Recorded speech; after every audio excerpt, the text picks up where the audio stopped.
Hello! In this video, we will be creating a cityscape. This cityscape will have features that suggest it is nighttime. It will contain a background, middle ground, and foreground. My building structures will contain arrays. This meaning my windows are organized in rows and columns. For this project, we will be working on a piece of 9 by 12 paper. This one is violet. Blue would also work. This right here is a piece of a black construction paper. This one is 8 by 12. I need a gray piece of paper. This one is 6 inches by 12 inches. Pencil with an eraser. Glue stick, white crayon, permanent black marker. This one is a Sharpie fine point. A ruler is helpful as a straight edge. A pair of scissors and a scratch piece of paper so I don't get glue all over my table. To begin, I have my black piece of paper in front of me. It is horizontally laid out. My buildings will be starting from the left, going to the right. I'm going to vary heights and widths. I can use my ruler as a straight edge to help make sure my lines are not wobbly. Now, I'm kind of guesstimating about how wide I want this building. I think this is a great width. I only came about a ruler width from the top. I'm just going to go ahead and just start to plan this out by making a line. Yep, that will be a great building right there. I'm going to now go ahead and create another building. I'm going to be making about 5 total. However, I'm not going to get more than a hand space away from the top of my paper because I want to allow for my buildings to be seen from behind.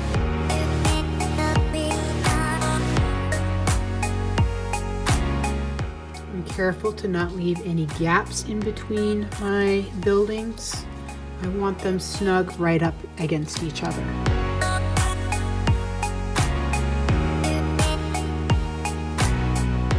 And there I have it. I have a basic structure of my buildings. I'm going to now move on to my next step. In my next step, I'm going to be cutting along the top of my paper where the tops of my middle ground buildings end at the top. I'm not going to be cutting on the lines in between.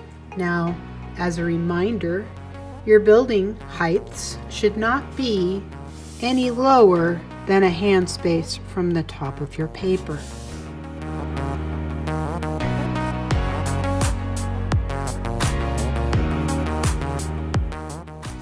Simply going to set this scrap piece of paper aside. I am however not ready to glue yet because I'm going to use this line to go ahead and prepare my buildings in the foreground. Just lay my piece of paper on top of my gray paper. My tallest building right here is going to be right here at the top of that gray paper. Yes, it's overhanging my gray paper, but that's fine. I'm just going to go ahead and use this line, plan out my buildings for my foreground. Take my pencil and trace this line. I can now cut out these little notches of these buildings.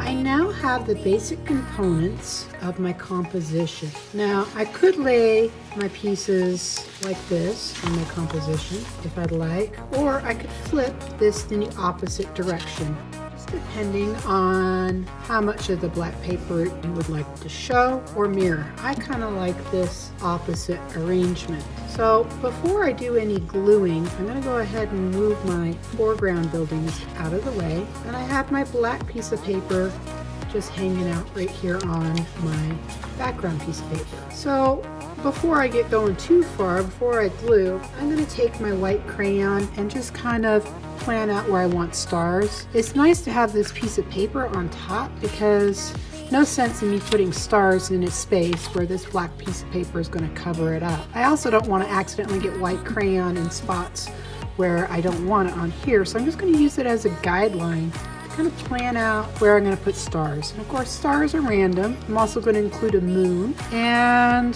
here I go. That's sufficient. I now can go ahead and glue my buildings onto my paper. I have my scratch paper right here so I can avoid getting glue on the desk, on the table. So I like it this way.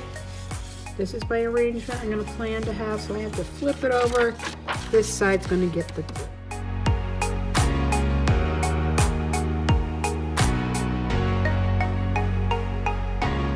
Need to carefully align the bottom of this with the bottom of my background piece of paper.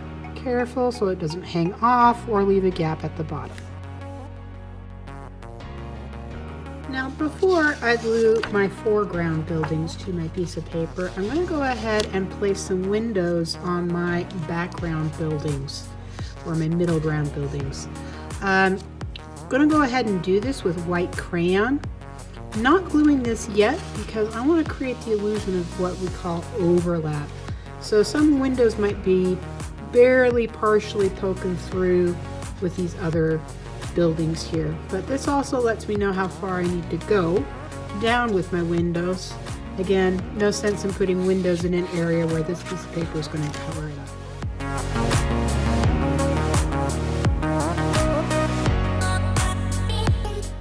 See right here, I've got what we call overlap that's creating depth in my picture. These buildings up front are going to cover some of these up a little bit, and that creates a little more interest in my composition. I also varied my shape. I went with squares here and rectangles here. I'm now going to progress forward on the rest of my buildings.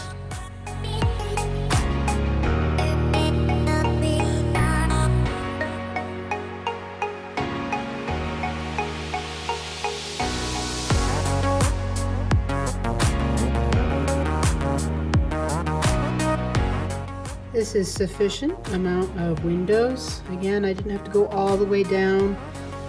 So, things to remember, I did my windows in rows and columns. They are nice and organized. I am now ready to take this piece and glue it to this surface. However, I like this arrangement right here.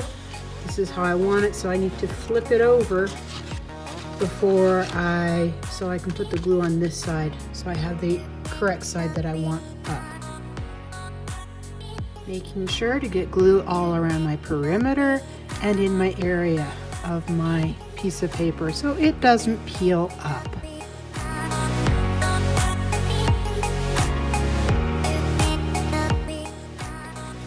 Making sure this piece of paper is flush with the bottom of my composition paper, no gaps hanging down below or having this hang off on the sides.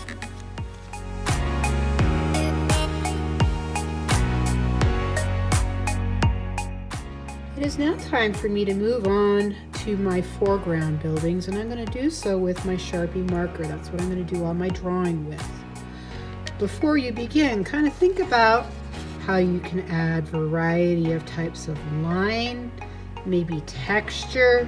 So all your buildings are individual buildings and they stand out from each other. This is the creative portion of this art project. These windows back here were a lot more subtle. That allows these buildings up front here to be the stars of my composition. To begin, I'm going to go ahead and use my ruler as a straight edge and plan out the sides of my building before I get going with any other tinier details. Then after I've got my lines mapped out in between my buildings, I can go ahead and just work left to right, adding a variety of types of windows. Again, they need to be in rows and columns. And I may add doors, I may add bricks, and I may add different textures for each building.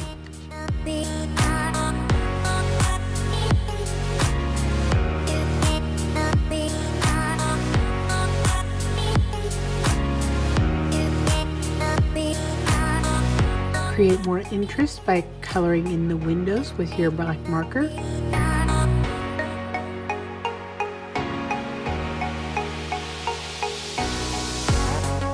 I'm going to add a dotted texture to this building, but make sure that when you're doing this that you're not just jamming the marker wildly on your paper. That can blunt the tip of the marker and you can get dots in a spot where you don't want them.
My composition is now complete. It is now your turn to see what you can come up with. Thank you for watching.